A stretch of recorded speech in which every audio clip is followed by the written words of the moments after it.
Dynamic range compression, Dr. Compression, or how I learned to stop worrying and love the bomb, if it excludes the pun.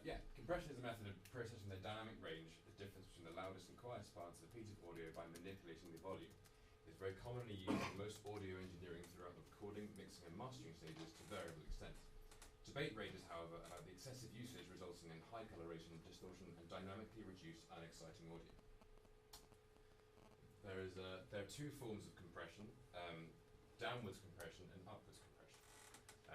Downwards compression turns down the signals that are above a volume a certain specified volume threshold, whereas upwards compression turns up the signals below the specified volume threshold, preserving the dynamics and natural clarity in doing so. Downward compression tends to have more of a natural distortion to it, whereas which is usually sounds quite nice unless it's done pretty badly, whereas upwards compression preserves the natural clarity. By comparison, downwards compression, as Tom and I found out the other day, when you use a ratio that is below 1 to 1, so kind of half to 1, essentially, you are in fact expanding the audio in an upwards expander, which is where you're turning up the signal above a certain threshold, whereas downwards expansion is the opposite in the same way. See, the beginnings of compression were, as with many things in radio and therefore military applications. The automatic volume control was invented in 1925 by US scientist Harold Van Wheeler, also known as automatic gain control. It became a standard in AM radio for clear broadcasting.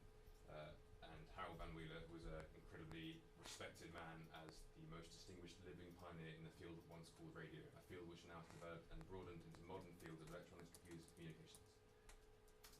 And there is Harold Van Wheeler's one of his early ABCs. The first, generally considered one of the first compressors for the Telefunken U3, which is used in the PA system in the 1936 Olympics. And Telefunken it's generally considered one of those companies that sort of came first with compressors. There's probably numerous other people that would stake their claim in there as well, but Telefunken seems to be the most widely acknowledged one. Theirs was the first commercially branded dynamic range compressor. They were then later bought out by Siemens, who owned many things. In the 1950s, the Telefunken U73 was built, which brought compression into the commercial music realm, and specifically on final mastering for cutting to vinyl. As you can see here, nearly every record recorded and cut in Europe from 1960 to 1980 was mastered through a stereo pair of U73s. The international style was quite key because obviously people weren't travelling around so much, so American music was very, had a specific sound in the same way that English music did. And the availability of music has a lot to do with this, which led to specific styles in geographical locations. So there was there was the New York sound, the LA sound, the Nashville sound, and the London sound was also very specific as well. US mixing had a lot less use of compression because they really liked pushing the really hotter kind of hot mixes, and then getting that really heavy saturation sound, as is overwhelmingly evident in Bob Dylan's The Hurricane. Slow and the air is nice, and ride a horse along the trail. But then they took him to the jailhouse, where they tried to turn a man into a mouse.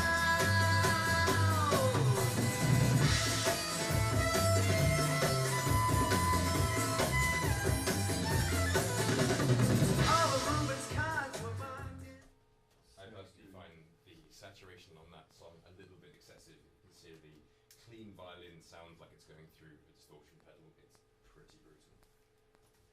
By comparison, UK mixing had much better call for compression, as UK style relied more on clarity and richness. Extensive processing became commonplace in the UK sound, as was prototypical of the later established London sound, which relied on extensive use of hardware layering and digital processing, which is also a kind of contrast to the New York sound, which is where the New York parallel drum bussing technique was pioneered.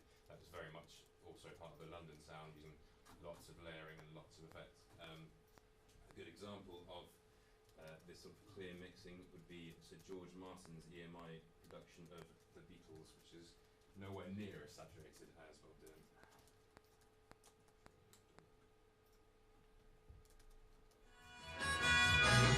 Last night I said these words to my girl. I know you never even tried, girl. Come on, come on, come on, come on, come on, come on.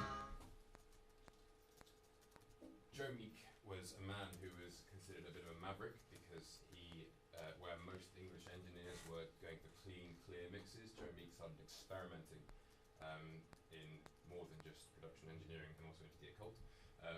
But Joe Meek, he started using a lot more kind of punchy production and trying to compete directly with Phil Spector, who was well known for his wall of sound type processing, which was a very American thing.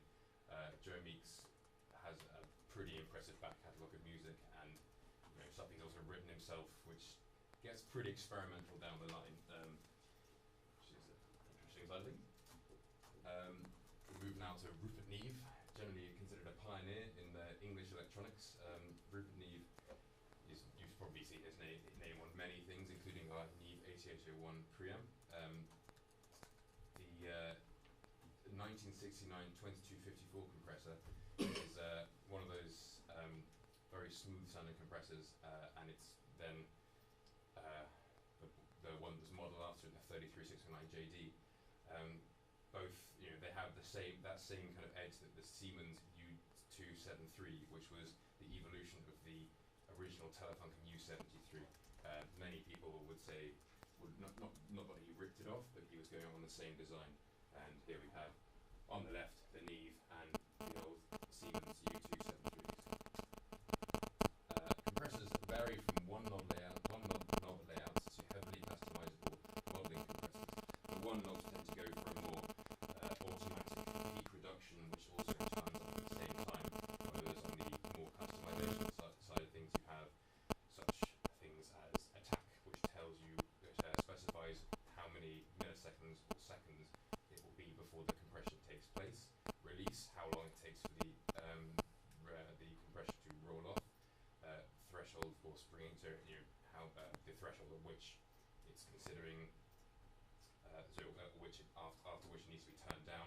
The ratio, which usually on a ratio of, for example, 6.1 to 1, would say that for every 1 decibel over the threshold, it is turned down by 6.1 decibels. And then, of course, you can adjust your own gain reduction. So there's quite a few different types anywhere between that. There are numerous different forms of compressors that act in very different ways, different circuitry, different sounds, and they offer more functionality and variation, where others are prized for their distinctive color and processing set. Solid state, the voltage control amplifier type will gain amplifier with a solid state type circuitry, which is very good at dealing with fast transients.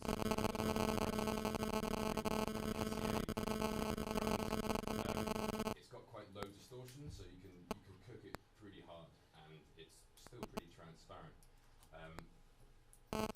Both the Neve 2254 and the 33609 JD are FdA types, although they're a lot smoother and silkier, as well as being quite transparent. By contrast, the DBX 160 and DBX 160X are a lot more hard. Hopefully this isn't just too subtle, but we shall see on this drum loop tablet I have printed. This is an unprocessed drum loop. And with some PCA.